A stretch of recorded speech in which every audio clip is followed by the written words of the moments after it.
course, English Premier League fixtures, the Spanish League that we've discussed with Phil Neville on the beIN Sports Network, returns to the FA Cup, second round time. So it's the big boys next. The lowest ranked team in the competition right now are Northwich Victoria. Matt Critchley has more.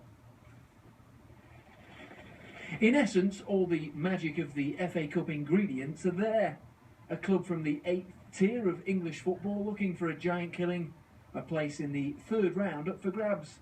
A team of part-time players who train once a week on the local college pitch. The manager, for one, just can't wait for the game with Northampton to arrive. It's a fantastic cup for players at this level. You know, it's got a special element. The FA Cup is a great competition for all fans, especially as you go through the rounds and you get more excited about who you're playing. But from us, it's a great testament to the ability of our players to be in the second round. For me personally, I've had some great times, but this is more special because all I ever wanted to do was just build a good young team that can play good football and show they're a cut above their level, and we certainly have that with this bunch of players. But you know, that doesn't quite tell the full story. Just a few days before the biggest game for the club in recent times, you'd expect the local town to be buzzing, the green and white bunting to be hanging up, the posters to be in the shop windows, but there's none of that. In fact, there's no real sense of anticipation here at all. Northwich Victoria got a big game in the FA Cup this weekend. I just wondered if you know anything about it. Not a thing. Oh no, I'm not big on local football. No, if it's not Manchester City, I don't want to know.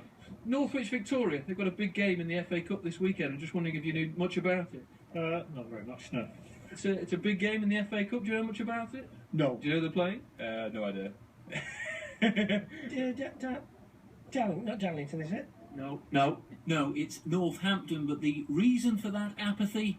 This is a town that has quite simply fallen out of love with its football club. Years of financial mismanagement, demotions and broken promises have driven fans away. In fact, on average, less than 200 of them now turn up here for home games. It's a ground they share with local rivals. Whitton Albion, they've been without their own stadium for 3 years. Fans have even set up their own rival club, 1874 Northwich. The Vics may be top of their league, close to the third round of the FA Cup, but they're struggling to survive. I was here at that time when it did go down. We lost the stadium. The manager left. We got relegated. But some of the fans that have stuck by us, we're getting one or two coming back now, and hopefully it'll get better and better and get more and more. I've always been more respectful of the fans that have stuck with us. I mean, we've had some fans stick with us through thick and thin. It's great for us to be back in the town, back playing at Northwich. People realise now we're alive and kicking. The national audience are starting to take notice now that Northwich are back. From my perspective, I've been trying to build a good young team here now, and I hope things like this bring the club back together as well and build the club over the next couple of years. Because if we want to be back to where Northwich Victoria should be, then we need to really be building the club. Northampton knocked out League One leaders Coventry in the last round.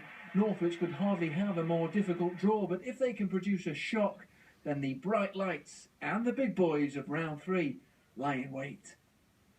You kept our secret from me. What? Northampton beat It Coventry. wasn't a secret, it was another embarrassment. Those in Northwich that don't know that their football team are playing are a disgrace.